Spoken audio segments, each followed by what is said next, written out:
So, hello everyone. In the previous class, we did studied about boosting. तो boost करना है किसे किसे बूस्ट करोगे आप?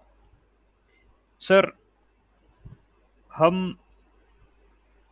ये चाहते हैं कि मेरा मॉडल जो है वो प्रिडिक्शंस एक्यूरेट दे।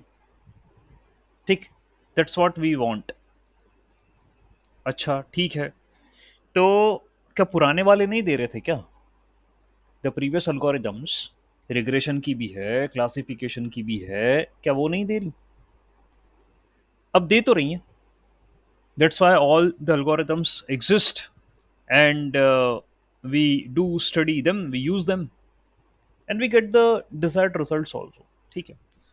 तो भाई ये सब रिसर्च का मोटिव है, और एक्सपेरिमेंटेशन किए गए हैं, अलग अलग डेटा पे किया गया है, अलग अलग टेक्निक्स को यूज़ किया गया है, और जाके फिर उन्होंने कहा कि here we have a chance to get a good result.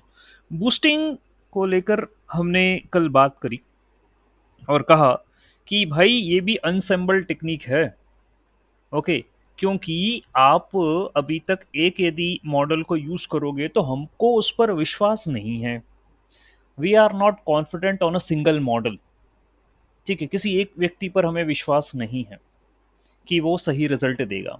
ठीक, तो सर हम अनसेंबल कर देते हैं। दैट मीन्स हम मल्टीपल मॉडल्स का यूज करते हैं। और तो अब अच्छा, मल्टीपल मॉडल का यूज करोगे तो उन्हें कैसे अरेंज करोगे, दैट इज द क्वेश्चन। ये आया, आपको एक पे भरोसा नहीं था तो आपने टीम बना दी। अरेंज कैसे करोगे? आपने बोला सर दो तरीके हैं, एक पैरेलल जो कि पढ़ते आए हैं, और एक है सीक्वेंशियल, ये भी पढ़ते आए हैं। दो तरीके से अरेंजमेंट हो सकते हैं। ओके, अच्छा यहाँ पर किसी ने हिरार्कल नहीं बोला, और जो मेरे को लगता है, क्या क्या पॉसिबिलिटी है, क्या हायरार्कल कर सकते हैं? फॉर एग्जांपल एक डिसीजन ट्री ये है मेरा, क्या मैं इसको दूसरे डिसीजन ट्री से ऐसे हायरार्की में ऐड कर सकता हूँ? कोई ऐसा चांस बन रहा है? तो उन्होंने बोला सर अब इसमें अलग से मैथ्स लगानी पड़ेगी, कॉम्प्लेक्स हो जाएगा। तो बेटर यही है सर, अभी चुपचाप से जो चल रहा है सर वही चलने दो। पैरेलल अरेंजमेंट होगी तो अपन बैगिंग बोल देंगे उसे, और क्योंकि वो पैरेलल है तो भाई सबको स्वतंत्र काम करने के लिए कहा जाए। सीक्वेंशियल होगी, जो कि पढ़ा कल की क्लास में, वो बूस्टिंग होगी।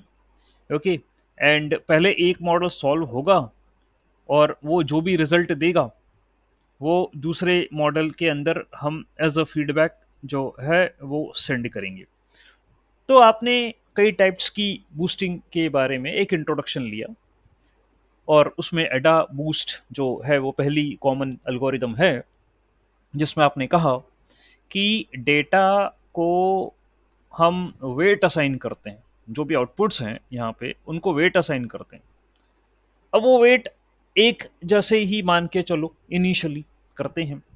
मेरा मॉडल ट्रेन होता है उस पे, और हम ये पता करते हैं कि on what data points it failed to classify. यदि वो सही काम कर लेता है, गुड क्लासिफिकेशन, करेक्ट क्लासिफिकेशन कर लेता है, तो वेट को डिक्रीज किया जाएगा, नहीं तो इंक्रीज किया जाएगा। ये अडा बूस्ट के अंदर कहा गया, that is also one of the approach. ठीक, और ये आप प्रोसेस चलती रहेगी, next to the next model को इस तरीके से डेटा दिया जाएगा। ठीक है, और ये सब वीक मॉडल हैं। ओके, इनको मिलाकर ही स्ट्रॉन्ग मॉडल का नाम दिया गया है, वही बूस्टिंग टेक्निक होती है। स्ट्रॉन्ग मॉडल बनाओ वीक को मिला के।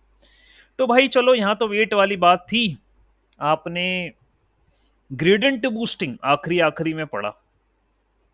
ओके, तो वहां पर ग्रेडेंट निकालने वाला कॉन्सेप्ट आया, ऑप्टिमाइजेशन प्रोसेस, जिसके ऊपर भाई हमारी पूरी की पूरी डीप लर्निंग निर्भर है। ऑप्टिमाइजेशन, तो वेट को बढ़ाना, वेट को घटाना, उन्होंने कहा यार ये तो अजीब सा लफड़ा है, एक काम करो ग्रेडेंट लो यार।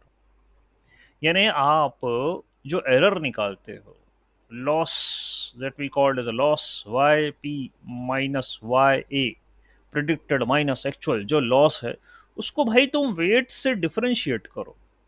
यही ऑप्टिमाइजेशन प्रोसेस होती है, और मैं वेट को ही पैरामीटर बोलता हूँ। ये डीप लर्निंग में पूरा की पूरा पढ़ना है, इट्स अ पैरामीटर, ये बोलता हूँ। तो आप एक काम करो, ग्रेडेंट निकालो सर, ये अच्छा तरीका।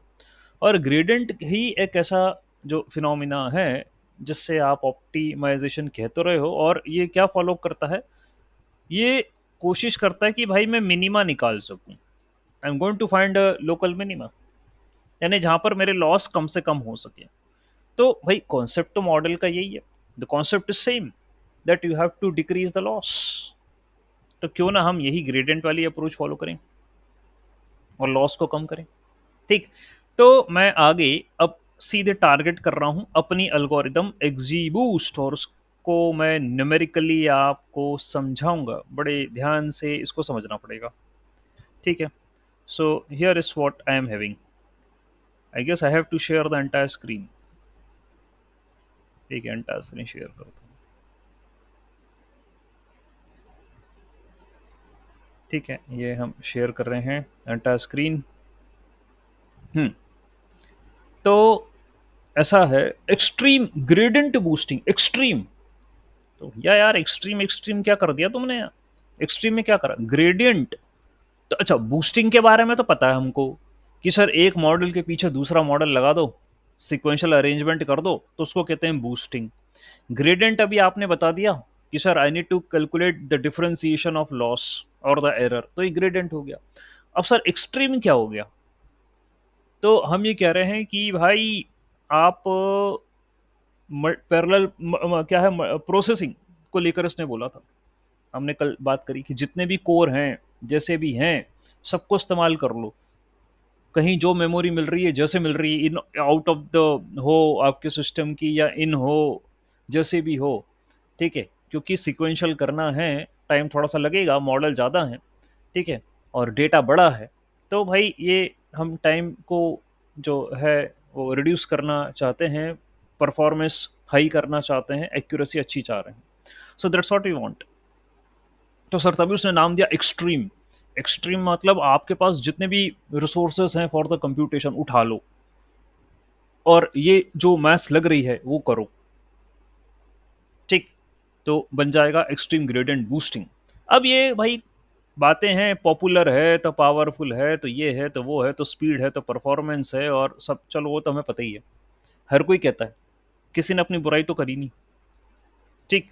तो हम कहते हैं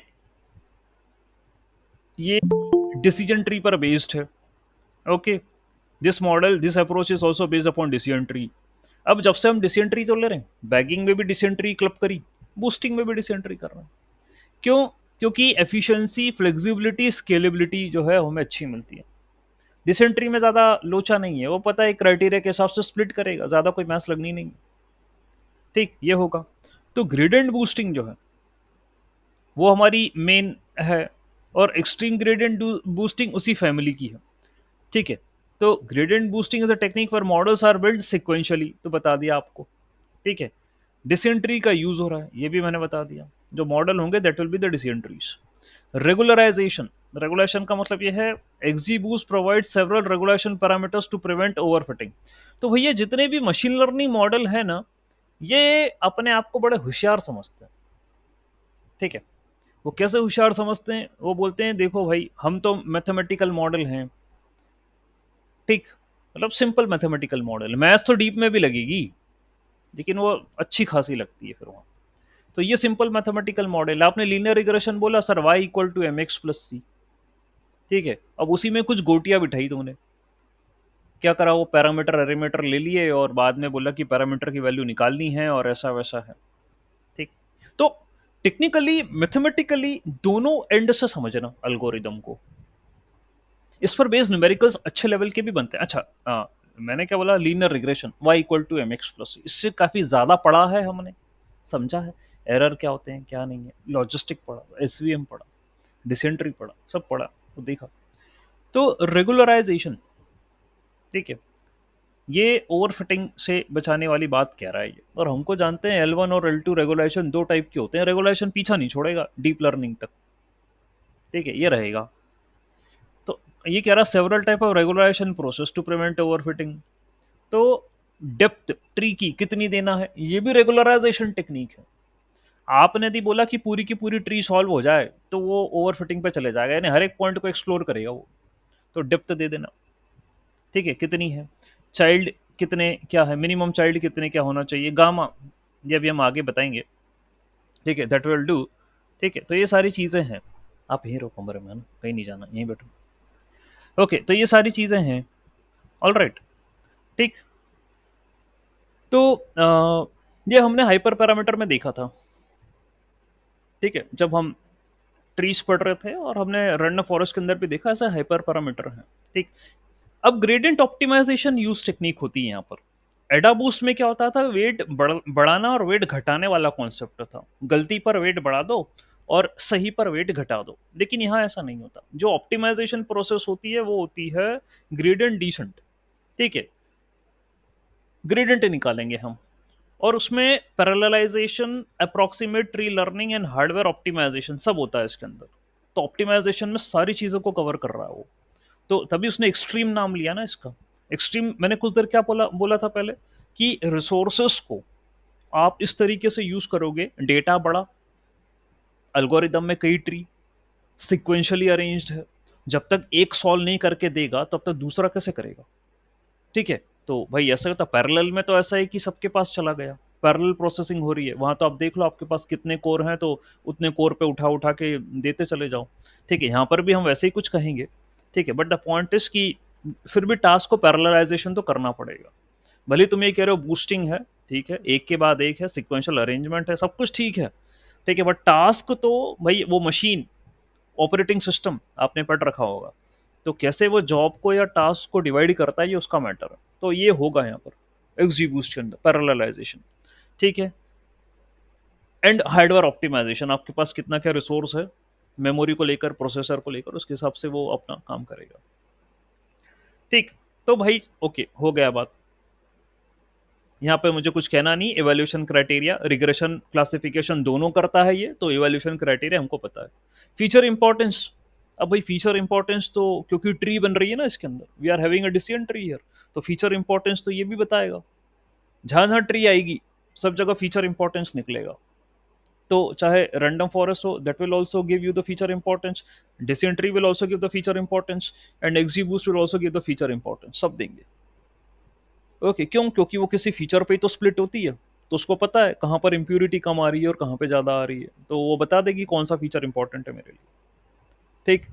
स्केलेबिलिटी, भाई अब आपको 100 ट्री रखना हो, 200 ट्री रखना हो, 300 ट्री रखना हो, तुम तो रखो। यदि आपके पास रिसोर्स कैपेबिलिटी अच्छी है तो अपना आप स्केल कर दो अपने मॉडल को, as many as tree you want to require, तो you can do that. Machine ज़्यादा हैं और आप अपने पैरेलल डिस्ट्रीब्यूटेड कंप्यूटिंग कर सकते हो तो कोई इशू नहीं, तो हैंडल कर लेगा, ठीक। ये भी होगा। तो ओवरऑल भाई एक्जी बूस्ट अच्छी एल्गोरिदम है, ठीक है, तारीफ कर रहे हैं हम इसकी, एक्सलेंट परफॉर्मेंस देती है, मैं भी अपने प्रोजेक्ट्स में कई जगह यूज़ करता हूँ, इस बात को मानना पड़ेगा, ठीक। तो इसके पीछे गणित क्या लग रही है, थोड़ी सी मैथ्स की बात करें, उनकी टर्म्स भी देख लेते हैं। लॉस फंक्शन, ठीक है, XGBoost minimizes a loss function that measure the difference between actual and the predicted. तो यार ये चाहे तुम लीनियर पढ़ो तब भी यही होता, ठीक है, कि लॉस फंक्शन जो है, एक्चुअल प्रिडिक्टेड का डिफरेंस जो भी होगा वो मैं लॉस की कैटेगरी में रखूंगा, ठीक। एंड यदि क्लासिफिकेशन करना है तो लॉग लॉस लूंगा मैं, वही क्रॉस एंट्रोपी, और बाइनरी ले लो चाहे वो तुम स्पार्स ले लो, जो भी तुम ले रहे हो लॉग लॉस कंसिडर होगा वहां पे। Okay, that's what we are going to consider, fine. Then the next thing is gradient निकालते हैं। तो भाई वो तो हमने कह दिया आपसे, सिक्वेंशियल अरेंजमेंट है, ट्री कंस्ट्रक्शन होता है, ये भी आपको बता दिया है। सिंपल ट्री से स्टार्ट होता है, इटरेटिवली ऐड होती चली जाती है, ठीक है। तो it will start with one tree and then it will add the next tree, then it will add the next tree, then it will add the next tree, continue, ये काम चलता रहता है, ठीक है। So each new tree is build to correct the errors made by the ensemble of the previous. तो next tree add करने का लॉजिक ही यही है, सिक्वेंशियल बनाने का लॉजिक ही यही है, कि वन ऑफ द ट्री जो हमारी प्रीवियस उसने रिजल्ट दिया, उसकी गलतियों को मुझे नेक्स्ट ट्री, ऐसे मेरी एक्सपेक्टेशन है, मैं फिर बोल रहा हूँ, दिस इज माई एक्सपेक्टेशन कि आपने जो गलती करी है आगे वाला वो नहीं करेगा। Okay, that's what I am saying. Okay, तो भाई ये चलता है। फिर रेगुलराइजेशन, अभी मैंने बता ही दिया कि ट्री है तो भाई आप देख लो कॉम्प्लेक्सिटी ना बढ़े और सिंप्लिसिटी भी ना हो, दोनों चीजें ना हो, मीडियम वाला काम होना चाहिए। ठीक है, तो कॉम्प्लेक्स का मतलब क्या होता है कि ट्री ने सारे डेटा पॉइंट को ढूंढ लिया, उस दिन बड़ा अच्छा समझाया आपको। ठीक है, कि what do you mean by complexity of the model? That means data points has been explored by the tree, every data point। Simple का मतलब ये कि ट्री मॉडल को समझ में ही नहीं आ रहा क्या पैटर्न है। ठीक है, दैट इज द सिंपल, और हम चाहते हैं एवरेज हो। ठीक है, तो रेगुलराइजेशन से पेनल्टी लगा के ट्री को बढ़ने से रोकने से उसको, ये आप जो है इसकी ओवरफिटिंग को कम करो। तो ऊपर बता दिया था हमने आप ना कि यही होगा। ऑप्टिमाइजेशन कर ही रहे हैं, ग्रेडियंट निकालेंगे लॉस फंक्शन का और ये सब करेंगे अपन। ठीक है, फीचर इंपॉर्टेंस के बारे में जस्ट ऊपर कह दिया मैंने आपसे, तो ये सारी बातें हो चुकी हैं। तो एक काम करते हैं, न्यूमेरिकल लेते हैं और इससे समझते हैं कि एक्जी बूस्ट काम कैसे करता है। Okay, so let's start with the training data set consist of 5 people. छोटा सा डेटा लेंगे एंड छोटा ही डेटा लेने से हमें बड़ा काम होगा। ठीक, सो हमें कॉन्सेप्ट समझना, मैं फिर बोल रहा हूँ, इट डजंट मीन कि यहाँ पर मैं कोई बड़ा डेटा या कुछ नहीं, कॉन्सेप्ट समझिए आप और मैथ समझिए उसके पीछे क्या लग रही है। तो अभी तक बताते आ रहा हूँ कि ऐसा ऐसा अरेंजमेंट हो गया और ग्रेडियंट निकलेगा। अब आप सोचो कहाँ निकलेगा, कैसे निकलेगा, अब देखते हैं। So we are having a data of 5 people जिनमें एज है, डिग्री है। ठीक है, ये दो फीचर है, टारगेट मेरा सैलरी, और हमें सैलरी का ही प्रिडिक्शन करना है, और हम जानते हैं सैलरी जो होती है वो कंटिन्यूस नेचर होगी, है ना। तो सीधी सी बात है, मेरा ये जो प्रॉब्लम है ये रिग्रेशन का प्रॉब्लम है। ठीक है, आप देख लीजिए डेटा, आपको नजर आ रहा है। अच्छा, थोड़ी सी हमने स्मार्टनेस दिखाई है, जो डेटा लिया है उसमें एक फीचर न्यूमेरिकल लिया है जो कि कंटिन्यूस इन नेचर है, एक फीचर हमने कैटेगरिकल लिया है जिसमें बाइनरी यस और नो वाली स्थिति है। तो हमने मिक्सअप डेटा लिया और टारगेट में हमने रिग्रेशन रखा, ये हमने काम करा है। ठीक है, सैलरी ले ली, मेरा डेटा है, 5 रिकॉर्ड है बस मेरे पास। स्टेप नंबर 1 क्या करना है, अब ध्यान दीजिए। तो कुछ ऐसी चीजें रहती हैं, कुछ ऐसी स्टेप्स रहती हैं, वो थ्योरी में मेंशन नहीं होती हमेशा, they not mention there in the theory, but we have to do. तो सेपरेटली इसलिए स्टडी कर रहे हैं उनकी। Okay, so step number 1, make an initial prediction and calculate residual. तो सबसे पहले इनिशियल प्रिडिक्शन करना रहेगा। इनिशियल प्रिडिक्शन का मतलब ये होता है कि आप एवरेज निकालिए टारगेट का। ठीक है, calculate the average of the target. तो 50 + 70 + 80 + 65 + 85, ये देखो ये टारगेट है, ये ओके। 50 + 70 + 80 + 65 + 85 डिवाइडेड बाई 5, जो भी रिजल्ट आया उसको 5 से डिवाइड करिए आप। ठीक है, उसको डिवाइड कर दो, 70 आया। Okay, your result is 70, average 70 आया। तो भाई ठीक है, अब क्या करना है, रेसिडुअल कैलकुलेट करने हैं, यानी एरर निकालनी है। रेसिडुअल का मतलब यहाँ होगा एरर, यहाँ वो रेसिडुअल वाली टर्म यूज करेगा, इट मीन्स एरर ओनली। ठीक, तो ऑब्जर्व माइनस प्रिडिक्टेड, तो प्रिडिक्शन है आपका 70, ऑब्जर्व है एक्चुअल वैल्यू, ये चीज है। तो आप वापस से टेबल बनाओ, ये रही, ये टेबल बन गई। ठीक है, तो सैलरी में से वो जो एवरेज निकाला था ना 70, उसको माइनस करो। 50 - 70 क्या आया, -20। 70 - 70 0। 80 - 70 10। 65 - 70 -5। 85 - 15, 85 - 70 15, ये आपको रेसिडुअल मिले। ठीक है, यानी एरर्स हैं। स्टेप नंबर 1 हो गई। अब इसी के बिहाफ पे मैं ट्री कंस्ट्रक्ट करना शुरू करूंगा। Okay, on the basis of residuals. उसके पहले कुछ और यहाँ जो है मुझे करना है, मैं बता रहा हूँ, देखिए क्या। The tree start with a single leaf and all the residuals will go into the one leaf. ठीक, तो ये जितने भी रेसिडुअल हैं ये एक लीफ में आ गए। स्प्लिटिंग शुरू होगी आगे, लेकिन उसके पहले कुछ करना रहेगा, बता रहे हैं। पहले तो आप लिख दो, ओके, मेंशन कर दिया यहाँ लीफ या नोड जो भी आप कहें उसमें मेंशन कर दिया। Now we will calculate something that is called a similarity score on this leaf. तो एक और यहाँ कॉन्सेप्ट है सिमिलैरिटी स्कोर का, ये कैलकुलेट करना रहेगा आपको पहले। और सिमिलैरिटी स्कोर का फॉर्मूला ये है, sum of the residuals divided by the number of residual plus lambda. Okay, this is the similarity score. This is the similarity score. Okay, तो ये गिवन फॉर्मूला है जो कि यूज होता है हमारे एक्जी बूस्ट के अंदर। ये वाला फॉर्मूला हमने पहले किसी एल्गोरिदम के अंदर यूज नहीं किया है। हमारा जो कंसर्न है वो रेगुलराइजेशन को इंट्रोड्यूस करना है, यहाँ पर ओवरफिटिंग से बचाना है। एंड प्रिडिक्शन जो है हमको क्या करना है, sensitivity to individual observations and prevent the overfitting. Okay, that means आप ये ध्यान रखिए, my prediction is sensitive, that means accurate आना चाहिए मेरा result. Okay, my model should not be overfitted and the issue is to reduce the loss. तो sensitivity जो है वो यही बोल रहा है, लॉस को कम करिए, ओके, और ओवर फिटिंग से बचिए। उसको ध्यान में रखते हुए सिमिलरिटी स्कोर नाम का कॉन्सेप्ट आया। सो सम ऑफ द रेसिड्यूल्स का square divided by the number of residuals plus lambda, lambda is the regulation parameter. Okay, fine, yes, any doubt please let me no. Sir, please tell again. We need a similarity score. The similarity score is being used to avoid the overfitting in the model because it comprises of a regularization parameter. ठीक है, वो यहाँ पर होगा। And accuracy को मुझे ध्यान में रखना है। ठीक, मेरा prediction, the results should have to be accurate, ये मुझे ध्यान में रखना है। तो दो चीज़ों पर ये बूस्टिंग एल्गोरिथम काम करती है, एक तो आपका एक्यूरेट होना चाहिए रिजल्ट, और ओवरफिटिंग नहीं होनी चाहिए। तो इसको ध्यान में रखते हुए ही सिमिलैरिटी स्कोर का कॉन्सेप्ट आया है। तो सम ऑफ रेसिडुअल, उसने रेसिडुअल का ही सम क्यों लिया, क्या कारण था? क्योंकि रेसिडुअल ही तो दादा एरर है। रेसिडुअल क्या है? एरर है। रेसिडुअल ही एरर है ना। 70 को माइनस करा ना तुमने वो टारगेट से, सैलरी से, तो रेसिडुअल एरर ही तो है।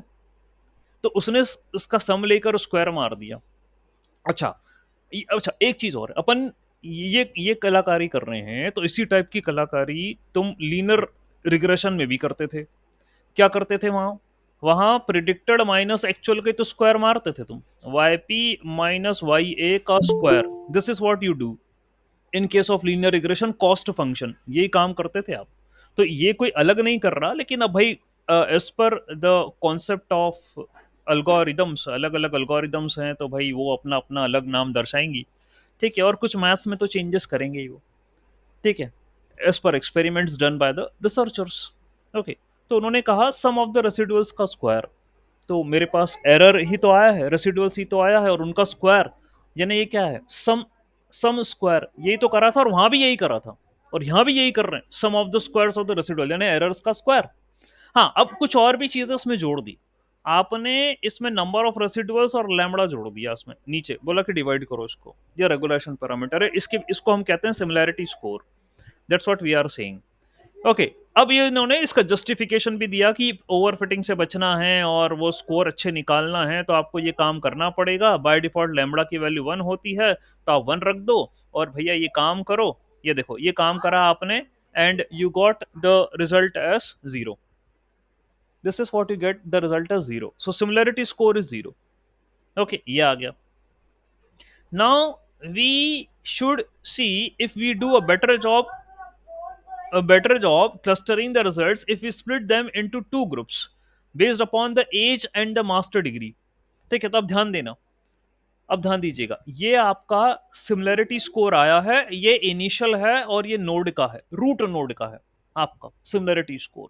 ठीक है, अब मुझे ध्यान देना है कि ट्री को किस, about which feature I am going to split. देखिए, किसके अबाउट में स्प्लिट करूं, एज के अबाउट करूं या मास्टर डिग्री के अबाउट करूं। ठीक है, ये आपको ध्यान देना है। सो ये देखिए, ऐसा हम अब आगे लगा रहे हैं, let us consider one by one, एक एक करके चलते हैं। तो यदि हम पहले मास्टर डिग्री को कंसिडर करें, लेट अस सपोज अभी मास्टर डिग्री को कंसिडर कर रहे हैं। मास्टर डिग्री में you are having master degree में you are having two outcomes, yes and no. Two outcomes हैं आपके पास मास्टर डिग्री में। तो ये देखो, हमने मास्टर डिग्री के हिसाब से दो आउटकम बनाए, यस एंड नो। 0, 10 और 15 ये जो रेसिडुअल्स हैं ये यस में आ रहे हैं। -20 and -5 are the residuals which are coming in no. Please check it. Please check it. Here the residuals. ये देख लो आप, एक मिनट, ये देखो, ये देखो, ये देख लो। Here you are having 50, sorry 50 नहीं, इसको हटाइए, 20, -20 नो में आ रहा है, -5 भी नो में आ रहा है। ओके, तो ये दोनों नो में आ रहे हैं। -20 एंड -5 दोनों नो में आ रहे हैं। 0, 10 एंड 15 ये यस में आ रहे हैं। ठीक है, तो आपका इसी तरीके से क्या किया गया है, स्प्लिटिंग किया गया है। ये देख लीजिए, this is what has been done. Okay, this is what we have done. ठीक, अब सिमिलैरिटी स्कोर निकालना है आपको for the left and right both. Now calculate the similarity score for left and right both for the above splits. कैसे निकालोगे similarity score? भाई वही तरीका जो ऊपर अप्लाई करा था ना, वही तरीका लगाओ आप सिमिलैरिटी स्कोर में। यानी कि 0, 10 और 15 ये एक साइड आए थे। ओके, 0, 10 एंड 15 एक साइड आए थे, तो आपको यही करना है, सम ऑफ द रेसिडुअल्स 0 + 10 + 15 का square divided by the number of residuals plus 1, that is the regularisation parameter. That's what you have to do.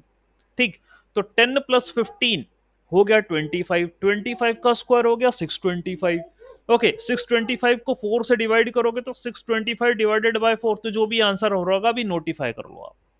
ठीक है, जस्ट उसको नोट कर लो, जो भी आंसर आ रहा है, ये आ रहा है 156.25। अब इसका भी निकालो, -20 और -5 का भी जरा स्कोर निकालो, कितना आ रहा है।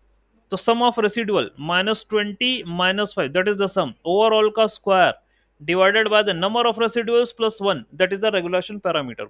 सो -20 -5 इज 25 का स्क्वायर 625 डिवाइडेड बाय 3। ओके, ये करिए तो अब आ जाएगा आपका सिमिलैरिटी स्कोर 208.33, ये आ जाएगा। ओके, तो आपने अभी कंसिडर करा मास्टर डिग्री, और हमें आसान हो गया क्योंकि भाई वो तो बाइनरी था। तो now we are in a easy way, आपने इस तरीके से सिमिलरिटी स्कोर निकाल के रख लिए कि यदि मास्टर स्कोर, मास्टर जो है डिग्री उसको कंसिडर करें, उसके स्कोर को कंसिडर करें, तो इस तरीके से स्प्लिटिंग होगा। बट ये फाइनल नहीं है अभी, ये तो हमने कैलकुलेट करके रखा है, दिस इज नॉट फाइनल। अभी देखते हो आगे और क्या स्टेप होगा। ओके, तो क्या हुआ, ये मेरा रूट नोड है जिसका सिमिलरिटी स्कोर 0 है। ये मेरे जो दो नोड्स आए हैं ये स्प्लिटिंग के बाद आए हैं, इनका सिमिलरिटी स्कोर 156.25 है एंड 208.33 है। ठीक है, कोई बात नहीं, आगे बढ़ते हैं। Now we need to quantify how much better the leaves cluster, that means the residuals than the root. ये हमें करना है। How much better it is performing, ये हमें करना है। क्या बोला, we need to quantify how much better the leaves cluster that is the residuals than the root does. तो आपने कुछ वो इंफॉर्मेशन गेन जैसा करा था ना, that is one of also the criteria. उसी तरीके से यहाँ गेन जैसा कुछ कॉन्सेप्ट है, यानी कि लेफ्ट सब ट्री और राइट सब ट्री के जो गेन है उनको मिलाओ, और जो रूट वाला है उसको माइनस करो, और देखो कितना स्कोर आ रहा है, what is the score coming. ये आपको काम करना है। फाइन, तो लेफ्ट का था 156, राइट का था 208.33, एंड ऑब्वियसली रूट का तो 0 था। Okay, the root 1 was 0। तो आपने दोनों को ऐड करा, 0 को माइनस करा, तो 364.5833 आ रहा है, ये आपका आंसर आ रहा है। ठीक है भाई, इसको नोट करके रख लो आप। ओके, इसको नोट करके रख लो आप। तो यदि आप डिवाइड करोगे on the basis of the master degree, you are getting a gain of 364.5833। Now चलो, ये तो खत्म हुआ बात। अब एज को कंसिडर करो। I need to split the tree on the basis of age. उससे देख लेता हूं भाई, उससे गेन कम तो नहीं आ रहा। यदि उससे गेन कम आ रहा होगा तो उसको मैं कंसिडर करूंगा, इसको नहीं करूंगा कंसिडर। ऑल राइट, तो now consider age, but age जो है वो कंटिन्यूस है, ये कंटिन्यूस वेरिएबल है, and the process to find the different splits, it is a little more involve. थोड़ी सी अब आपको एफर्ट ज्यादा करना पड़ेगी, क्योंकि जब कैटेगरिकल की बात होती है तो आप आसानी से खेल कर देते हो। ओके, यस था नो था वो वैसे ही स्प्लिट हो रही थी, ये देखो यस और नो पे तो वैसे ही स्प्लिट हो रही थी। देन आपने सिमिलैरिटी स्कोर निकाल दिया, बस बड़ा आसान हो गया। लेकिन जब कंटिन्यूस फीचर आता है, okay, then the efforts will be something more. Okay, क्या करूंगा मैं, we will arrange the rows in ascending order. ये काम आपने रैंडम फॉरेस्ट में भी, जब कंटिन्यूस फीचर था, रिग्रेशन करना चाह रहे थे, तब भी यही करा था। Okay, you are going to arrange it into ascending order, that's what you have to do. ये काम आपको करना रहेगा। Okay, then we will calculate the average of the adjacent value, same kind of work you did previously also with the random forest। ठीक, ये देखो याद आ जाएगा आपको। Okay, the first thing is you have to arrange them in ascending order. ये देखो as को असेंडिंग ऑर्डर में कर दिया। असेंडिंग ऑर्डर में करने के बाद आपको क्या करना है, you have to find the average of each and every combination of the values. इन दोनों का निकालो, इन दोनों का एवरेज निकालो, इन दोनों का एवरेज निकालो, इन दोनों का एवरेज निकालो, ऐसा करके निकालो। तो इन दोनों का एवरेज आया 23.5, इन दोनों का एवरेज आया 25, इन दोनों का एवरेज आया 26, इन दोनों का एवरेज आया 26.5। तो आपको ऐसा करना है। हमेशा ध्यान दीजिए, when you are dealing with the bagging और the boosting algorithm, when you are dealing with the regression problem और कंटिन्यूस फीचर है, तो आपको पहले असेंडिंग में करना पड़ेगा उन्हें, और फिर उनका एवरेज निकालना पड़ेगा। That's what you have to do.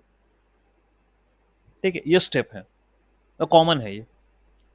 Okay, now split the residuals using the four averages as threshold। और ये भी वही अप्रोच है जो आपने प्रीवियस एल्गोरिदम में पढ़ी है, यही फॉलो हो रहा है। वहां पे भी क्या करा था, पहले असेंडिंग में करा था, फिर एवरेज करा था, और फिर हमने इनको part one and part two, two parts में डिवाइड करा था। पहले बोला था an age less than 23.5 that will be one of the part, and the age which is more than 23.5 will be the rest of the part। तो ये वाला मेरा पार्ट ए हो जाएगा, रेस्ट मेरा पार्ट बी हो जाएगा। ऐसी मेरी ट्री बनेगी, ऐसी मेरी स्प्लिटिंग होगी। ओके, ठीक, ये प्रीवियस एल्गोरिदम में भी सेम अप्रोच फॉलो अप हुई थी। ऑल राइट, अब क्या करें भाई, देख लो। वो कह रहा है स्प्लिट करो age less than 23.5 and greater than 23.5। तो 23.5 में जो रेसिडुअल की वैल्यू है, मतलब लेस देन 23.5, तो लेस देन 23.5 कौन सी वैल्यू है, 23। Okay, so age is 23। Okay, and 0 10 -5 and -15, इसमें एज कौन सी है, 24 26 26 एंड 27। तो लिख लो 24 26 26 एंड 27, ये मेरी एजेस हैं। Okay, which are more than 23.5। ठीक है, और इन्हीं की करस्पॉन्डिंग रेसिडुअल्स लिखे हैं यहाँ पे। These are the corresponding residuals of these values. ठीक है, ऐसा हुआ, ये आपने लिख दिया। ठीक, निकालो स्कोर। बचा क्या करने के लिए, स्प्लिट तो कर दी तुमने, ट्री तो बना दी, निकालो स्कोर। ओके, कैसे कैसे कैसे करोगे आप, ठीक है, एक रेसिडुअल है ना ये, दिस इज वन रेसिडुअल, तो आप क्या लिखते थे, सम ऑफ द रेसिडुअल्स। तो भैया वहां तो 20 तो है, तो ये अकेले की सम होगा, sum of the residuals divided by the number of residual plus the regularisation parameter.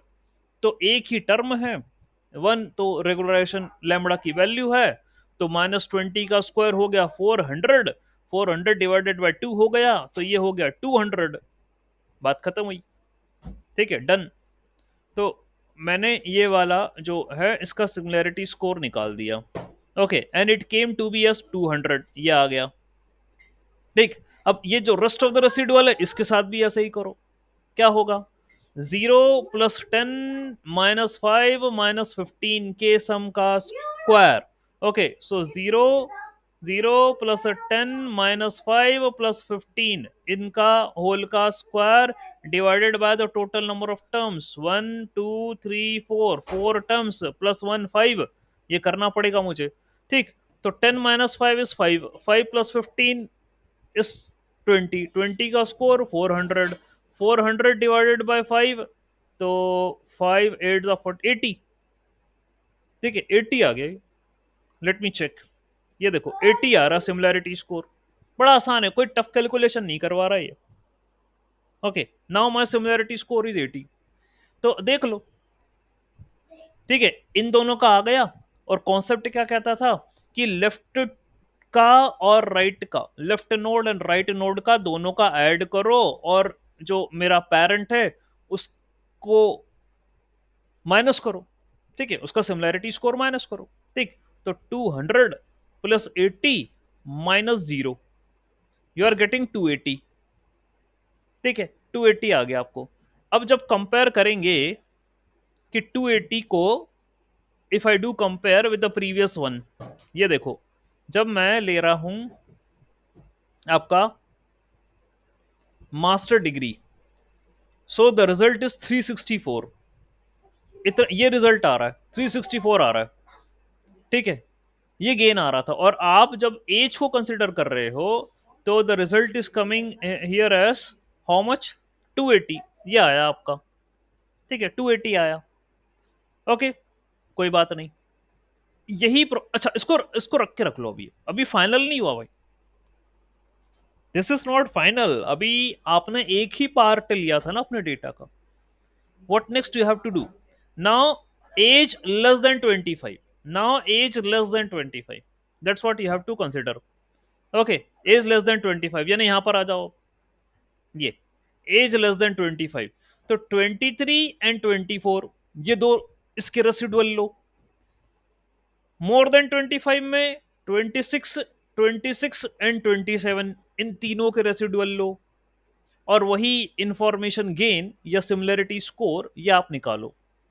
That's what you have to calculate. ठीक है, ये करना रहेगा आपको।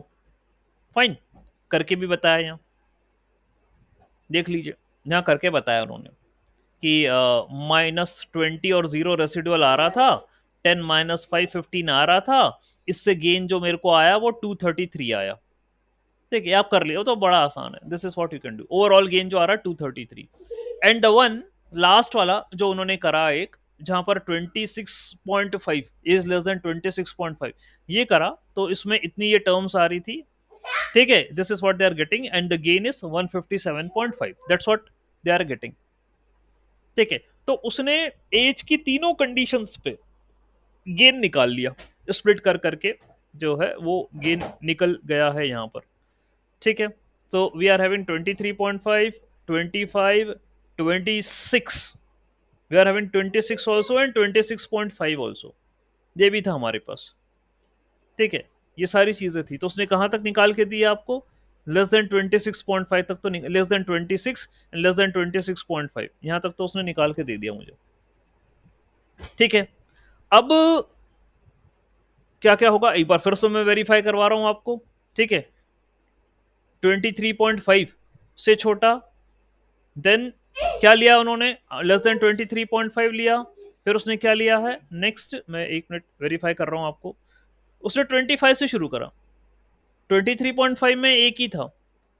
नहीं, वो तो अपन कर चुके हैं ना ऑलरेडी, यहाँ पर ये कर चुके हैं, चारों ही करें उसने solve. Okay, don't misunderstand, all four we did. तो पहला वाला आपका ये था, ठीक है, 23.5 से कम वाला। फिर नेक्स्ट था आपका 25 से कम वाला, देन नेक्स्ट था 26 से कम वाला, and the last one was 26.5। सबके स्कोर निकाले उसने, सबकी गेन उसने निकाली। ओके, अब कंपेयर करा। One of the master degree split जो आपने करा था, ये तो 300 के ऊपर आ रहा था। मास्टर का जो स्प्लिट करा था आपने, मास्टर डिग्री वाला, that was coming more than 300। ठीक है, और एज क्या, जब आपने चार टुकड़े करे आपने, मास्टर डिग्री का तो एक ही टुकड़ा हुआ था, उसमें हाईएस्ट गेन था। So we will use that as our initial split. Okay, okay, so the gain where it is more, उसको उसने इनिशियल स्प्लिट कंसिडर करा। जहां से मेरे को ज्यादा जानकारी मिल रही, उसने उसको स्प्लिट करा और बोला कि ये कंसिडर करो।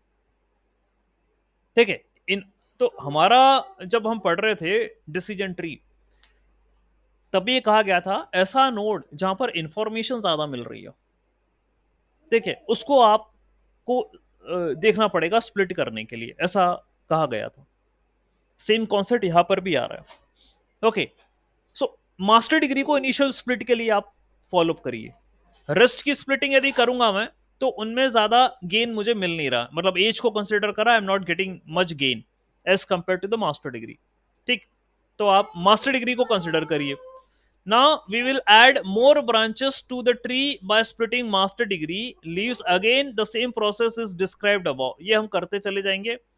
ओके, ये आपका टास्क होता चला जाएगा। ऑलराइट, कैसे होगा देखते हैं। ये देखो, मास्टर डिग्री के रेस्पेक्ट में आपने डिवाइड करा, तो ये आया था, this is what we are getting. ठीक है, इनिशियल था ये, इनिशियल था ये। मास्टर डिग्री को जब आपने डिवाइड करा था तो इतना आया था, दिस मच। ठीक है, इतना था, यस और नो में करा था तो आपने। नाउ अब इसी के रेस्पेक्ट में, इसी के रेस्पेक्ट में you have to consider age less than 25, age greater than equal to 25। यानी कि जो एज का स्प्लिटिंग है वो वैसे ही फॉलो अप होता रहेगा जैसे होता था। ठीक है, मतलब ये आपने अरेंज कर रखा है ना एज को, किसमें, असेंडिंग ऑर्डर में।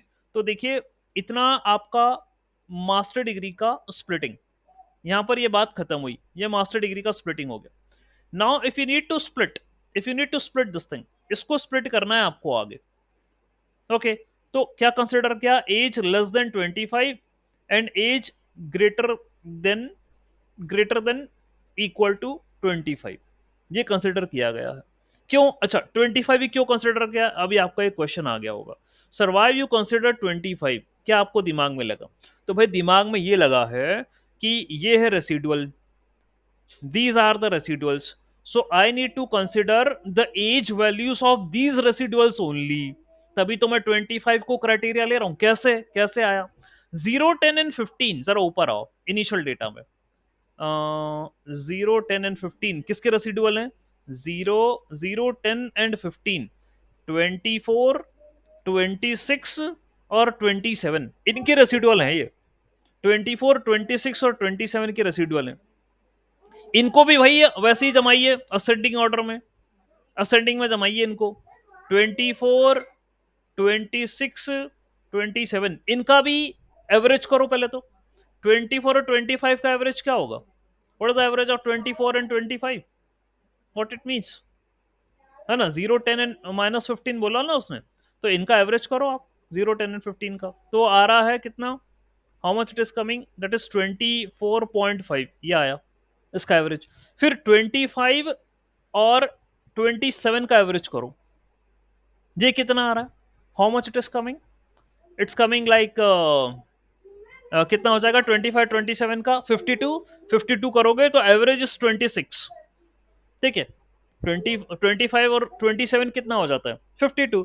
सो सो द आंसर इज 26, इसका एवरेज आ रहा है 26। ठीक है, तो भाई एक वैल्यू आपकी 24.5 से छोटी होगी और एक वैल्यू आपकी 24.5 से बड़ी होगी, ऐसा करके हमको लेना चाहिए। ठीक है, ऐसा करके हमें लेना चाहिए। ओके, ठीक। अब भाई उसने क्या कंसिडर करा, उसने क्या कंसिडर करा, लेस देन 25 ले लो। ठीक, लेस देन 25 ले लो पहले तो भाई ये रहा लेस देन 25 लो, या 24.5 लो यार, 25 क्या, 24.5 लो, वो सही रहेगा, लेस देन 24.5, तो एक ही आएगा मेरा 24, एक ही वैल्यू आएगी, और बाकी आएगी 26 एंड 27, ये दोनों आएंगे। ठीक, यही आया, तो एक आया 0 और एक आया 10 एंड 15, ये दो आए, इनका जी नहीं निकाला, ये आया, but that's not enough, now I need to consider next. ठीक है, वो इन दोनों का एवरेज था, वो बात खत्म हुई, अब इन दोनों का एवरेज। सो ये कितना है, 25 एंड 27।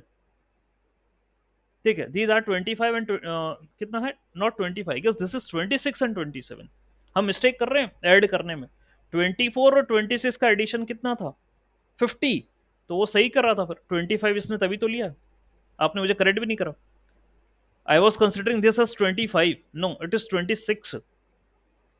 ठीक है, सो 24 एंड 26 का एडिशन 50 था, जिसका हाफ या मीन 25 आता है, तभी पहला स्प्लिट 25 के अक्रॉस हुआ, और दूसरा होगा 26 plus 27, that is how much, 26 plus 27 is 53, 53 by 2 is 26.5, तो अगला स्प्लिट 26.5 ऐसे होगा।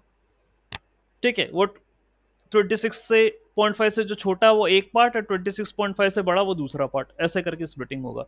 तो इसने यहाँ पर ये दो स्प्लिट करे हैं, ये दो स्प्लिट बनाए हैं और उनका मीन निकाला है। तो भाई क्या प्रोसेस अपनाई इन्होंने, व्हाट दे डिड, मैं एक बार फिर से अलग समझा रहा हूँ। Okay, now listen again. आपका जो डेटा था, ओके, ये आपका जो डेटा था, एज है, मास्टर डिग्री है, स्कोर है। मास्टर डिग्री में यस एंड नो था, ओके। तो रेसिडुअल जो आए आपके, यानी एरर जो आए हैं यहां पे, उसको आपने यस एंड नो, यानी मास्टर डिग्री यस या नो जो है, उन रेसिडुअल्स को स्प्लिट करा। ठीक, पहले तो आपने ओवरऑल रेसिडुअल्स ले लिए, यहां पर ओवरऑल रेसिडुअल आएंगे। ठीक, इनका स्कोर 0 आया, इनका स्कोर आपने कुछ निकाल लिया, ठीक, और वो फॉर्मूला लगाया, this plus this minus this, तो आपको 300 वगैरह वगैरह करके कुछ आया। ये टेक्निक आपने एज पे लगाई, okay, this is what you did in the age. और आपने एज को लेकिन डायरेक्ट नहीं लगाई, you you arrange the age in ascending order. ठीक है, ये करा आपने। जो कंजिगेटिव टर्म्स हैं आपने उनके मीन कैलकुलेट करे, that's what you did, okay, mean calculate करे आपने। और आपने ये कहा कि पहले ये वाला मीन लो, जो उससे छोटा वो ऊपर वाला पार्ट, जो उससे बड़ा वो नीचे वाला पार्ट, इनके करस्पॉन्डिंग रेसिडुअल लो, इनके करस्पॉन्डिंग रेसिडुअल लो, और आप उनका स्कोर निकालो और देखो कि कितना आ रहा है। देखिए कितना आ रहा है, यानी कि ऑब्वियसली स्कोर निकाल के आप माइनस करो उसके, किसको, रूट वाले को, that's what you have to do. ठीक करो, ऐसा आपने इस स्प्लिट मतलब इसको कंसिडर करके करा, first you consider this thing, इसको करके इसको लेकर करा, फिर आपने इसको लेकर करा, और फिर आपने इसको लेकर करा। ठीक है, मतलब जितने भी आपके मिड वैल्यूज आए थे उनके करस्पॉन्डिंग आपने स्प्लिटिंग करा, स्कोर्स निकाला, और ये हमें पता चला कि इन पर कम स्कोर आ रहे हैं एज के करस्पॉन्डिंग, तो आपने मास्टर डिग्री को कंसिडर कर लिया that this is one of my feature over which I am going to split the tree, मैं करूंगा। ठीक है भैया, तो मास्टर डिग्री बन गई, मास्टर डिग्री बन गई यहां पर। अब अगले पेज पे आ रहा हूं। मास्टर डिग्री में you are having, in case of master degree you are having yes and you are having no. तो यस के जो फीचर्स थे वो बोल रहा है यहां पर, यस के जो फीचर्स थे, दैट इज यहां पर अपन देखें यस के features. Okay, let me show you again. Master degree में यस के फीचर्स थे 24, 26 एंड 27, एज के करस्पॉन्डिंग बात करूं। ठीक है, यस के तो 24, 26 एंड 27 ये एज आ रही थी, क्योंकि मास्टर डिग्री तो स्प्लिट हो गया, अब उसका टेंशन खत्म, और तो स्प्लिट हो गया, अब एज को करना है मुझे। तो 26, 24 और 27 ये यस पे आ रहा था, और नो पे कितना आ रहा था, at no I am having 23 and 26। ठीक है, तो भैया लगा दो 23 एंड 26, ये नो पे आ रहे थे, इनकी करस्पॉन्डिंग रेसिडुअल वैल्यू को लिखो। 24 की वैल्यू है रेसिडुअल की 0, ठीक है भैया, इसकी 0, 26 की है 10, 27 की है 15, लिखो 10, 15। इसी तरीके से 24 और 26 की लिखो, 24 एंड 26, यानी कि ये सॉरी 24 नहीं 23, 23 पर भी नो है, 26 पे भी नो है, तो 23 और 26 की लिखो, वो आ रही है -20 एंड -5। ठीक है, that's what it is coming, -20 and -5, तो ये है -20 एंड -5, ये आ रही है। ठीक है, ऐसा हुआ है। तो भाई उसने यही बताया आपको, ठीक, यही बताया उसने कि 10, 0 एंड 15 एंड -20 -5। तो भाई अब अलग अलग अलग बात हो गई है। Now I need to split this, I need to split this, ये मुझे करना है। ओके, तो भाई मेरे पास एंट्री कौन कौन सी है, 24, 26, 27 ये एज है, और ये उनकी करस्पॉन्डिंग रेसिडुअल्स हैं, इन्हीं को मुझे कंसिडर करना है। तो मैंने लिखा, ये लिखा कि 24 26 एंड 27 असेंडिंग ऑर्डर में पहले जमाओ, तो वो तो वैसे ही जमी थी, कुछ करना ही नहीं था तुम्हें, जमी जमी थी। ठीक, इतनी वैल्यू आ गई। इन दोनों का आपने एवरेज करा, 24 प्लस 26 50 आया 25। फिर इन दोनों का आपने एवरेज करा, वो आया 26.5। तो यही तो कर रहे हो आप। एक स्प्लिट 25 से लेस देन वाला होगा वो ये होगा, और एक स्प्लिट 25 से बड़ा वाला होगा वो ये होगा। इस तरीके से आप स्प्लिट कर रहे हो। ठीक है, that's what it has been shown here in case of the diagram. ये देखो, आगे आप देखेंगे तो लेस देन 25 ये रहा, ग्रेटर देन 25 ये रहा। तो लेस देन 25 पे तो 24 ही था, तो भैया जीरो आ गया अलग। और ग्रेटर देन पे था 10 और 15, ये अलग आ गया। तो ये एक स्प्लिट हुआ। एक और स्प्लिट था आपके पास, कौन सा? 26.5 वाला। ये भी एक स्प्लिट था, ये देखो। ऐसा नहीं कि ये स्प्लिट करके नहीं, उसी स्टेज पर सेकंड स्प्लिट भी लगाना है। ये वाला स्प्लिट 26.5 से छोटा और 26.5 से बड़ा, ये भी देखो। तो 26.5 से छोटे वाले में ये दोनों आ जाएंगे, 26.5 से बड़े वाले में ये दोनों आ जाएंगे। ओके, ये आपको करना है। फाइन, तो लगा दिया उन्होंने। अब आप इतना समझ गए कि ये लिखा है और ये लिखा है, तो गेन क्या आएगा? What is the gain here? What is the gain we are going to get? ठीक है, अब मुझे क्या करना पड़ेगा, थोड़ा सा यहाँ पर आपको मिटार के बताता हूँ ये सब। ठीक है, what is the gain you are going to gate?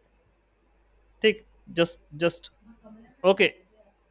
तो देखिए, जीरो है, जीरो है। ठीक, कितने रेसिडुअल हो गए यहाँ पर? How many residual are there? Zero यानी ये तो एक ही है। क्या बोला था? सम ऑफ द रेसिडुअल्स का square divided by the number of residual plus regularisation. तो जीरो का स्क्वायर अपन 1+1, भैया ये तो जीरो ही होगा, ये तो जीरो ही हो गया। ठीक, इसका गेन आया जीरो। 10 और 15 का गेन कितना आएगा? What is the gain of 10 and 15? तो 10 प्लस 15 का square divided by number of residual 2 है प्लस 1। ठीक, तो ये हो गया है 25 का स्क्वायर 625। 625 को 3 से डिवाइड करोगे तो 2088 करके कुछ आएगा वो। ठीक है, तो यहाँ पर आ गया 208। तो ये इसका रेसिडुअल है, इसका गेन है जीरो, इसका गेन है 208। तो जीरो प्लस 208 यानी इसको और इसको ऐड करना माइनस इसको करना माइनस। ठीक है, तो ये कितना है? 156। तो 208 में से 208 में से 156 माइनस करोगे तो आपको मिलेगा 52 कुछ मिलना चाहिए, 52 समथिंग कुछ मिलना चाहिए। ऑल राइट, तो ये देखो मिल रहा है 52.083, ये आपको मिल रहा है यहाँ पे। ठीक है, 52.208 52.083 ये आपको मिल गया। ठीक, इसी तरीके से अब आपका ये वाला स्प्लिट था, दिस वन, ये वाला स्प्लिट है, इसको भी करो। ओके, और यहां गेन मिल रहा है माइनस में, here is the minus gain you are getting. Okay, लेकिन गेन माइनस में मिल रहा है, ये बात समझ में नहीं आई है। ठीक है, गेन माइनस में मिल रहा है, this is not something which we feel as a relevant. So since only age less than 25 give a positive gain, we will split the left node using the threshold. यानी इसी को ही अपन को आगे split करना है। Will consider this thing only for the splitting, ये वाले को अपन डिस्कार्ड कर रहे हैं क्योंकि गेन नेगेटिव आने का कोई सेंस नहीं है। ठीक है, फाइन, तो इसी को ही आप स्प्लिट करो। ऑल राइट, अब क्या करेंगे, इसको कैसे स्प्लिट करेंगे? भाई ये तो ऑलरेडी जीरो आ गया है, तो इसका तो स्प्लिटिंग होने से रहा, और मेरे पास है 10 और 15। आई एम हैविंग 10 और 15, तो क्या मैं इसका स्प्लिटिंग कर सकता हूं? Can I split 10 and 15? देखते हैं। Moving on to our right node, we only look at the values, no values in the master degree. ठीक है, क्यों? क्योंकि इस वाले पे, ठीक है, जो आपका यस वाला है, यस वाला, इसमें तो एक ही नोड बची हुई है, only one node is there, तो इसको क्या स्प्लिट करोगे? ये तो होने से रही। यहां पर है आपके पास दो नोड, मतलब टू वैल्यूज यहां पर है। ठीक है, तो इसको अपन स्प्लिट कर सकते हैं। 10 एंड 15 जो है इसकी स्प्लिटिंग हो सकती है। तो फिर से देखो, 10 और 15 तो रेसिडुअल है। कहाँ है 10 और 15? ये रहा 10, ये रहा 15। लिख लो 26 एंड 27, देख लो। तो 10 और 15 है ना, तो 26 एंड 27 लिख लो। इनका भी एवरेज करो, तो 26 और 27 का एवरेज कितना होता है? 26.5। तो 26.5 को से लेस देन वाला एक हो जाएगा ये, और 26.5 से बड़ा वाला हो जाएगा ये। ठीक है, इधर आ जाएगा 27। ठीक है, तो इनके भी दो टुकड़े हो गए, टू पार्ट्स जो है यहाँ पर हमारा हो गया है इनके भी, ये देखो। ठीक, तो इसका हो गया है क्या? -20 कहाँ गया, एक मिनट रुकिए जरा। ये रहा आपका 10 एंड 15। तो 10 एंड 15 से जो है हम कर लेंगे उसके फर्दर टू ब्रेक्स हो जाएंगे। अभी क्या कुछ और बचा था? We have only two observations on the right hand node, so only split is less than 24.5। ये 24.5 कहाँ से आया? Because that is the average of the two age values in the highlighted row. वो कहाँ से आया 24.5 वाला? अभी क्या हमने एक ही पार्ट सॉल्व करा था? वेट करो जरा, ये देखते हैं which part we have solve. हम्म अभी हमने जो सॉल्व करा था वो है 25 से लेस देन और ग्रेटर देन वाला, 26 से लेस देन और ग्रेटर देन वाला, ये करा था हमने। ये वाला पार्ट सॉल्व करा था। और भी कुछ बचा था मास्टर डिग्री में करने के लिए? एक है 24.5 तो आया नहीं था, ये वाली तो बात थी नहीं। 25 थी और 26.5 थी, यही था। ओके, इन्हीं से ही करना था, तो हो गया। ठीक, तो भाई मेरे पास कह रहा है दो ऑब्जर्वेशन बचे हुए हैं। ये नो वाले में अभी दो और ऑब्जर्वेशन बचे हैं क्या? इसमें और कुछ बचा हुआ है? नो वाला पार्ट जरा देखो, चेक करो। हाँ, नो वाला तो सॉल्व करे नहीं ना अपन, तो यस वाला सॉल्व कर रहे थे अभी। We were solving actually the yes part. No वाला पार्ट तो सॉल्व करे नहीं हमने, ये देखो। अभी आप यस वाला कर रहे थे, इसको सॉल्व करा था आपने। तो एक 0 आया था और एक ये आया था। अब इसको यदि स्प्लिट करोगे तो एक 10 आएगा और एक 15 आएगा, ऐसा करके आएगा। वो भी अपन करेंगे। इसको करने के पहले भाई वो नो वाला पार्ट निपटा रहा है कि नो वाले में -20 एंड -5 है। तो इसको स्प्लिट करो पहले आप, -20 और -5। वो ये कह रहा है कि let us consider this thing. इसको ले लो आप, -20 एंड -5 को। ओके, तो भाई एक हो जाएगा -20, एक हो जाएगा -5, इनका भी रेसिडुअल वेसिडुअल निकालो। ठीक है, और अब सम ऑफ द रेसिडुअल्स निकालो, डिवाइडेड बाय वो जो करते हो फॉर्मूला लगाओ, और ये इस वाली नोट से माइनस करो, तो गेन आ रहा है 4.17। इस पे गेन आ रहा है 4.17। ठीक है, that's what we are getting no वाली नोड पे। तो ये था अपना एज लेस देन 25। ठीक है, एज लेस देन 25 ये था। ठीक, जो भी आपने सॉल्व करा ऊपर यहाँ। ठीक, ये आपका सोल्यूशन हुआ यस के लिए। If you are having yes, तो आपने एज लेस देन 25 के लिए भी सॉल्व करा, एज लेस देन 26.5 के लिए भी सॉल्व करा। ये वाला क्योंकि नेगेटिव आ रहा था, तो ये वाली ब्रांच में पूरी रिजेक्ट कर रहा था। I am not going to consider it. मैं सिर्फ ये वाला स्प्लिटिंग जो है वो कंसिडर कर रहा था। तो यस वाली जो ब्रांच है वो आपको सॉल्व होते हुए नजर आ रही थी। यहाँ नो वाली ब्रांच बची हुई थी, तो उसने अगले वाले में नो वाली ब्रांच को निपटाया। ठीक है, मैं क्या कर रहा था, यस वाली को और आगे सॉल्व कर रहा था, बट उन्होंने पहले नो वाली ले ली। अब आपका मैटर है, आपको यदि लेना है तो ले सकते हो। ठीक है, कोई इशू नहीं है, देखेंगे। तो इसने पहले नो वाली करी। ये यस का 10 और 15 सॉल्व करने के पहले, इसको सॉल्व करने के पहले इसने नो वाली ब्रांच उठा ली। नो वाली जिसमें 20 -20 -5 था। ओके, और ये निकाला उसके रेसिडुअल, उनसे उसने गेन निकाली। गेन आ रहा है 4.17। तो मुझे लग रहा है वो देखेगा कि यहां का गेन, ठीक है, देखना चाहिए। The gain of the split is positive. उसको बोलते हैं ये अपनी final tree, it is a final tree, ऐसा बोल रहा है वो। ठीक है, ऐसा बोल रहा है। क्यों बोल रहा है? व्हाट इज सेट कि ये अपनी फाइनल ट्री आ गई है, this is our final tree, इससे ज्यादा मुझे स्प्लिट नहीं करना। 10 और 15 को नहीं लेना चाहिए था क्या मुझे? यहाँ 10 और 15 बचा तो था। I am having 10 and 15 here available. क्या इसको मुझे और आगे स्प्लिट नहीं करना चाहिए था?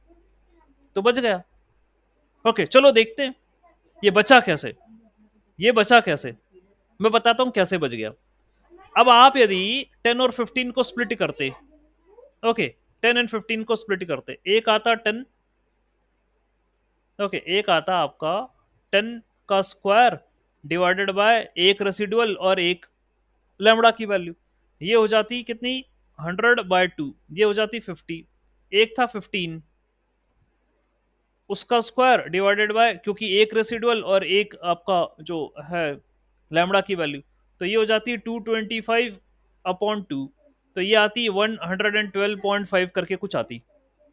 इन दोनों को ऐड करते तो 50 plus 150 plus what, how much, 50 plus 112.5, तो ये हो जाती 162.5 करके ऐसी आती। ठीक है, और मेरी सेंटर की कितनी थी, इसकी कितनी थी, इसकी गेन निकालें तो हो जाएगी 10 + 15 का होल स्क्वायर डिवाइडेड बाय 2 + 1, ये इसकी थी गेन। तो ये जो आती है 225/3, ये हो जाती है 225/3। तो 225/3 यानी how much it is 225/3, 225/3, 3 7 21 something करके कुछ आता, 7 पॉइंट कुछ आती, 70 पॉइंट करके कुछ आती। ओके, 71 पॉइंट करके कुछ आती। ठीक है, ये रहती। तो इन दोनों का अलग अलग अलग जब मैंने करा, 10 और 15 का करा, ठीक है, 10 और 15 का करा, ओके, इनको अलग करा, और इससे जो मेरा रिजल्ट आया, ये जो मैं कैलकुलेट 162.5, तो 162.5 -71, तो मेरे पास कुछ पॉजिटिव वैल्यू आनी चाहिए थी, लेकिन मैंने इसको स्प्लिट ही नहीं करा। I haven't done the splitting of this thing. और यहाँ ये कह रहा है कि भाई आप तो फाइनल रिजल्ट लेकर आ गए, you are present at the final result. बोल दिया the gain of this split is positive, this is our final. जब ये नो वाला आया तो उसने इसको फाइनल बोल दिया। इसको भी तो स्प्लिटिंग करो 10 और 15 के अंदर, ये तो आगे हुआ नहीं। What could be the reason, उसने स्प्लिट क्यों नहीं करा आपको? It is because of the breadth first search. Okay, BFS क्यों भाई, BFS क्या लॉजिक लग गया है ब्रेड फर्स्ट सर्च के बारे में कहना चाह रहे हो? हमारे पास दो टाइप के होते हैं ना, ब्रेड फर्स्ट और डेप्थ फर्स्ट, है ना? बताइए व्हाट इज ब्रेड BFS क्यों हो रहा है यहाँ पर? ऐसा क्या कारण बना कि इसने इसके आगे को स्प्लिट नहीं करा, 10 और 15 को वहीं छोड़ दिया और बोला कि ठीक है ये हो गए और बात खत्म है? क्या वो देखना चाह रहा था कि भाई यदि मैं यस को स्प्लिट करूंगा तो नो तो कुछ मिल नहीं रहा, और मिलेगा? जरूरी थोड़ी ना है, जरूरी थोड़ी ना है। ओके, हर एक इंडिविजुअल नोड मुझे चाहिए रहती है। यहां उसने गेन आया ये नो का 4.17, इसने यही रोक दिया कहानी, बोला कि इसको मत करो फर्दर स्प्लिट। ठीक है, कोई रीजन नहीं दिया, कोई रीजन यहां पर नहीं दिया है। Age less than 25 give us a positive gain, तो हम उसको रखना चाह रहे हैं moving on to our right node. Right node पे चला गया सीधा उठ के कि moving on to the right node. इसके बारे में इसने कोई लॉजिक नहीं बोला कि 10 और 15 को यदि स्प्लिट करे तो आगे क्या होगा। We only look at the values with no values in the master degree. We now only look the values on the right. ऐसा क्यों कर रहे हैं भाई? We calculate the gain of the A, split the same process as before, but this time using residuals highlighted row below। ये सब कर रखा है उसने। 10 और 15 को स्प्लिट नहीं करा भाई, ये मेरा डाउट है। इसको करना चाहिए था उसको और आगे निकालना चाहिए था उसको। ठीक है, कि क्या आ रहा है। तो ट्री कैसी बननी चाहिए थी, जो फाइनल बनी है ट्री, वो कैसी ट्री बननी चाहिए थी? ऐसी, ये 10 अलग और 15 अलग, ये भी आना चाहिए था, 10 आना चाहिए था, 15 आना चाहिए था, ऐसा करके आना चाहिए था। ओके, बट उसने नहीं करा। ओके, यस, और कोई सजेशन, कुछ कहना चाह रहे हो? Less than and greater then 26.5, तो वो तो कर लिया ना हमने। 26.5 वाला जो था ग्रेटर देन और लेस देन, आप बोल रहे हो ना ये वाला, ये तो भाई रिजेक्ट हो गया ना, क्योंकि यहां पर गेन नेगेटिव आ रही है, तो ये तो रिजेक्ट ही हो गया। This portion is rejected because the gain here is -42.5, तो ये आप कर नहीं सकते। Okay, this is all over, that means you are considering this branch now, ये वाली ब्रांच कंसिडर हो रही है, ये तो रिजेक्ट हो गया क्योंकि गेन नेगेटिव आया था। बात खत्म हुई। और मेरे पास 10 और 15 आए, इसको स्प्लिट क्यों नहीं कर सकते? इसको स्प्लिट क्यों नहीं कर सकते, क्या लग रहा है आपको? 10 और 15 को. A is greater than 26.5. Why you cannot split it? Sir, by using the formula Hmm. 10 plus 15 square divided by 2, Plus 1. divided by 3, हाँ हाँ. means divided by 3, Hmm. the value is coming as a 208. 208. And Okay. our similarity score is 156, means 156 plus 52 is also the summation is 208. 156. Where is sir 156? Similarity score, अच्छा, किसका? Who's similar? 0 10, left side. किसका? नहीं, आप जब इसको नीचे 10 और 15 में करोगे splitting, if split into 10 and the 15, so इसका आपको सिमिलैरिटी स्कोर लेना पड़ेगा. That's what you are saying. कितना आ Yes, रहा है? yes. How much it is? 15 square plus 100 plus 10 का स्क्वायर, यानी 225 plus 100. That means how much?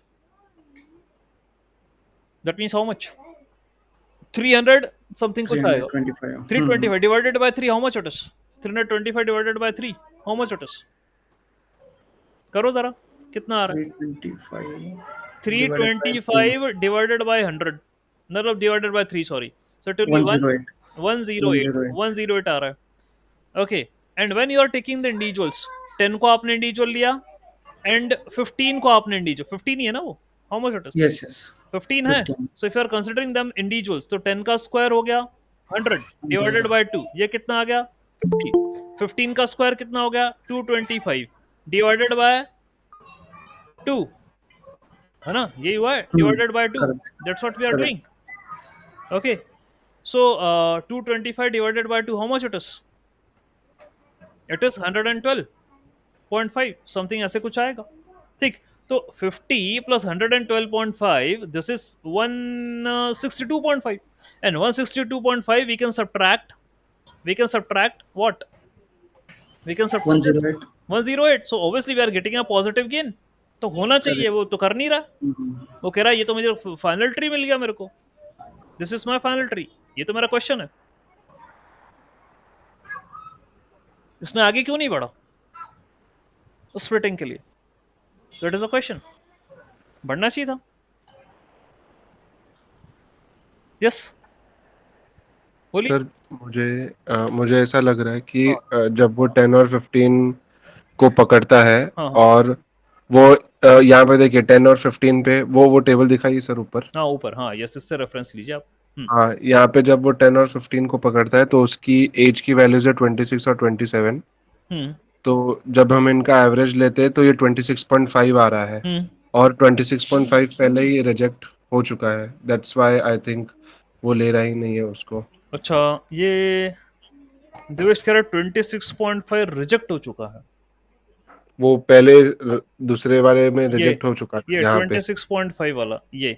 हाँ, तो शायद इन्होंने इसीलिए उसे लिया नहीं, मे बी. लेकिन रिजेक्ट होने का कारण था ना, नेगेटिव गेन आया था. रिजेक्ट होने का कारण ये था कि नेगेटिव गेन आया था तो रिजेक्ट हुआ था. यहाँ पर आप नेगेटिव गेन थोड़ी ना आ रहा है, तो पॉजिटिव गेन आ रहा है. ये तो रिजेक्ट कैसे कर दिया उसने? मन से कैसे कर सकता है? हमको सॉल्व कर, मतलब हमको टेक्निकली बताया वो कि मैं इसलिए रिजेक्ट कर रहा हूँ. तो यहाँ तो कारण था, वहां कहाँ है कारण? है आपका पॉजिटिव गेन आ रहा है, निकाल के तो देख लिया हमने, फिर रिजेक्शन क्यों करेगा? Yes, yes. पॉजिटिव 52 गेन आ रहा हाँ, है तो 52 गेन आ उसने रहा आगे जाना चाहिए है, था. आगे जाना चाहिए था. ये हम ऐसा सोच रहे हैं. ठीक है, मैथमेटिकल कुछ प्रूव हो तो अलग बात है, वो नहीं हो रहा. तो बोलते हैं बस ये फाइनल ट्री. ऐसे कैसे चलेगा? स्प्लिटिंग ऐसे कैसे हो फाइनल ट्री? ठीक है. तो इस डाउट के साथ मुझे यहाँ पर क्लोज करना पड़ेगा सेशन. ओके. कल हम वापस से आएंगे इसको. अब मैं पूरा तो एक्सप्लेन नहीं करूंगा, आपको आता है, ठीक है, but I will share the document, so you will practice from your side. And please let me know if you try to answer this thing कि वो क्यों स्प्लिट नहीं कर रहा है. यही करना है काम. ठीक है, यही स्प्लिटिंग का काम रहेगा. ठीक, फाइन, यही स्प्लिटिंग का काम रहेगा. Okay, fine. तो आपको ये डॉक्यूमेंट मिल जाएगा, एक्सप्लोर करिएगा, मुझे कल बताइएगा क्यों नहीं आया. बाकी फिर मैं अपने एंड से बताऊंगा आपको कि क्यों ऐसा हुआ है. ठीक है, fine. Anyways let me stop sharing.